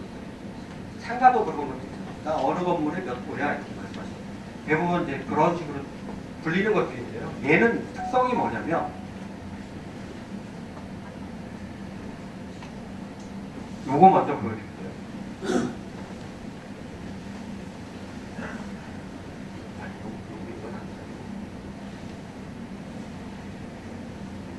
네. 건물 부분과 대지 사용권을 일괄해서 감정평가하는 경우 이렇게 되어 있습니다. 요 얘기가 뭐냐면 여러분들이 아파트 신규 분양 받으실 때 가만히 생각해 보세요. 저거 건물은 몇 평이고 대지는 몇 평이니까 대지값 얼마, 건물값 얼마, 그래서 내가 사는 게 얼마 이렇게 하지 않으세요. 아파트 사실 때. 아, 이 아파트 32평형이야. 32평 얼마. 그렇게 하시잖아요. 그런 겁니다. 얘는 뭐냐면 대지권이라고 하는 게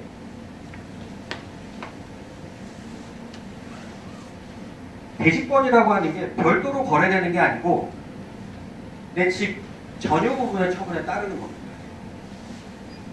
이 얘기가 뭐냐면 땅은 내 몇 호 그거랑 분리해서 팔 수가 없는 겁니다. 법에 그렇게 돼 있어요. 그러다 보니까 평가를 할 때도 내 집이랑 비슷한 거래가 어떤 거야? 그거 갖다 놓고 요런 비교를 또 합니다. 요 요인이 뭐냐면 아까 땅이랑 비슷합니다. 거래사에 저쪽에 거래되는 게 100원에 거래되는 1억에 거래되는데 저 집하고 우리 집하고 뭐가 더 유리하지? 뭐가 더 불리하지? 비교하는 겁니다. 저 집이 1억에 팔렸어. 내가 유리한 게 전용 면적이 더 커. 그래, 유리한 거 10% 예를 들어서. 그러면 1억 1000 이렇게 되는 거예요. 그래서 요런 거 같은 경우는 땅값 얼마? 이렇게 나오지 않습니다. 근데 이제 평가 금액이 나가고 나면 여러분들께서 많이 생각하시는 게 저 집은 대지권당 얼마래? 우리 집은 대지권당 얼마인데 이렇게 말씀하시는 거예요. 그거는 시장의 거래 관행이나 거래 논리나 평가 논리나 법과 전혀 부합되지 않는 말씀입니다. 그래서 집합 건물일 때는 통으로 땅과 건물을 하나로 통으로 보고 비슷한 거랑 비교해서 가격을 결정한다. 이렇게 생각하시면 됩니다.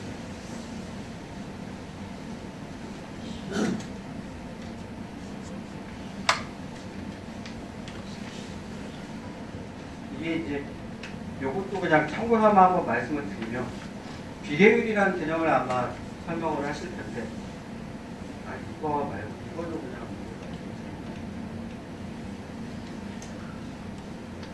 분담금이라고 하는 건 여러분께서 내 땅, 내 건물을 투자해서 아파트를 신축하는 사업을 하는 거라고 말씀드렸습니다. 만약에 나 혼자 내 집을 짓는다라고 하면 내 땅을 들여서 공사업자 불러서 대출 받아서 집을 짓잖아요. 그 비용 다 내가 감당하지 않습니다. 누구한테 나 집 지으니까 돈 줘 이렇게 안 하잖아요. 그거랑 똑같습니다. 이 정비 사업에서도 분담금이라고 하는 거는 아파트를 신축하기 위해 들어가는 모든 비용들 있잖아요. 이 모든 비용을 조합원 여러분이 내는 겁니다. 만약에 한 사람이 다 하기로 했어요. 사업비가 총 12억, 공사피하고 총 합쳐서 뭐 이게 1억 2천이라고 해도 120억이라고 해도 1200억이라고 해도 마찬가지죠. 한 사람이 했어도 요걸 그 한 사람이 다 내는 겁니다. 집 한 채를 만약에 지었을 때 두 사람이 지었어? 둘이 나누어 내는 거죠. 네 명이 지었어? 네 명이 나누어 내는 거죠. 근데 이거 나누어 내는 걸 줄일 수 있는 방법이 있는 거죠. 뭐냐면 두 사람이 집을 짓는데 땅을 내서 집을 짓기로 했는데 집을 두 채만 짓는 게 아니라 네 채를 짓는 겁니다.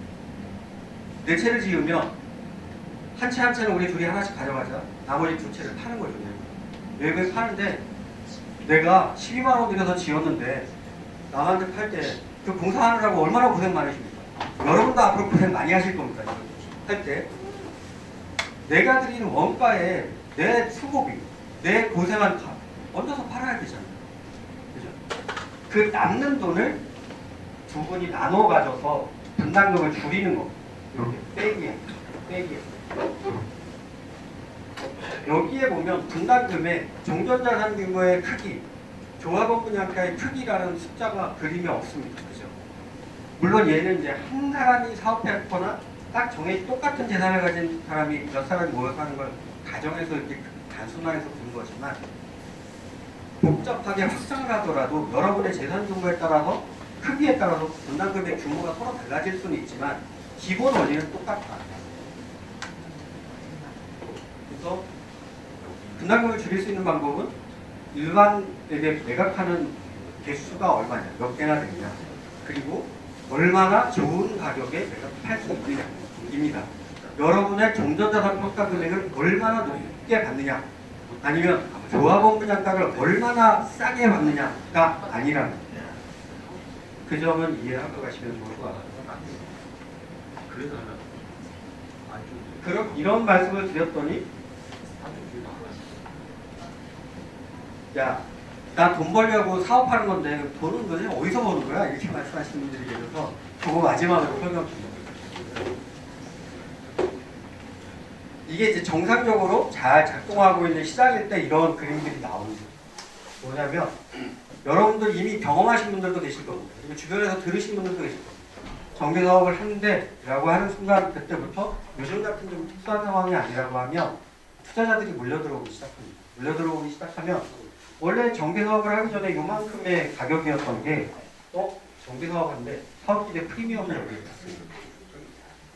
근데 많은 분들이 돈 벌었다고 할 때 이 얘기는 꼭 빼시죠. 이 얘기 나 이거 돈 벌었다고 말씀 안 하죠. 이것도 여러분께서 돈을 버시는 거죠. 그 다음에 그러면 이제 나중에 사업시행과 이를 기준으로 평가를 한다고 했잖아요.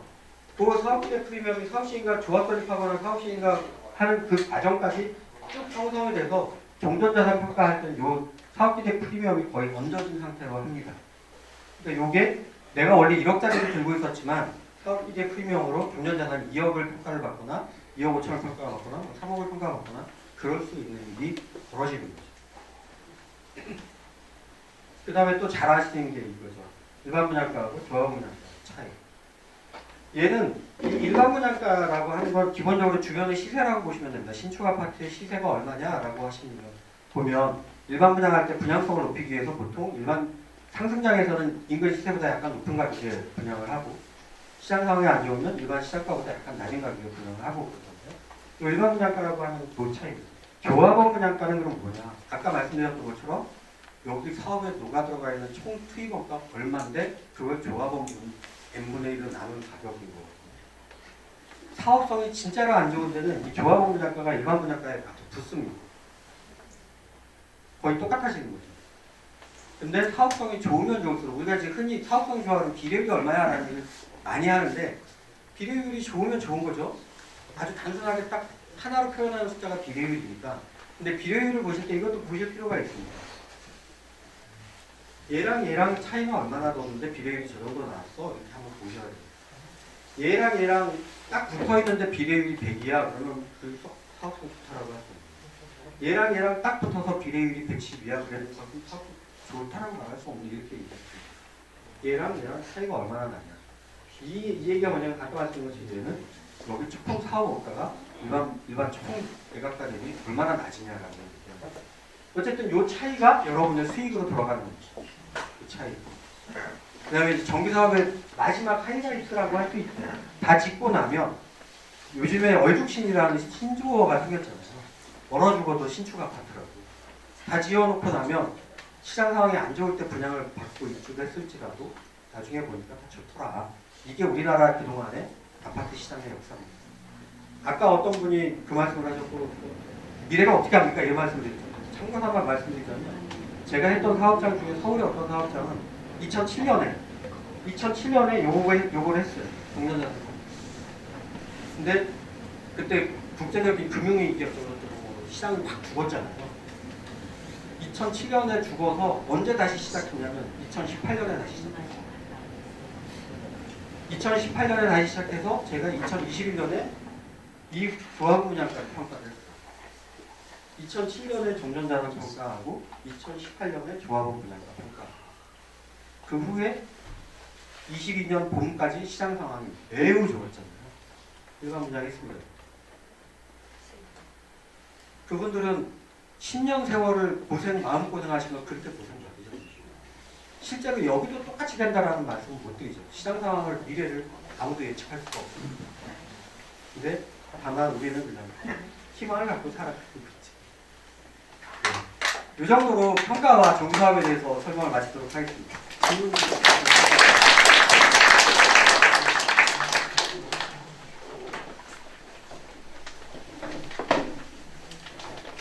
질문 없으십니까? 네. 아까 종전자산 평가할 때요. 네. 그 밖에 요인 보정이라고 네. 하셨잖아요. 그거는 조사하러 오시는 분들의 주관적인 판단으로 결정되는 건가요? 주관 감정 평가라고 하는 건 기본적으로 주관이 개입될 수밖에 없습니다. 주관이 완전히 배제되려면 AI가 해야 돼요.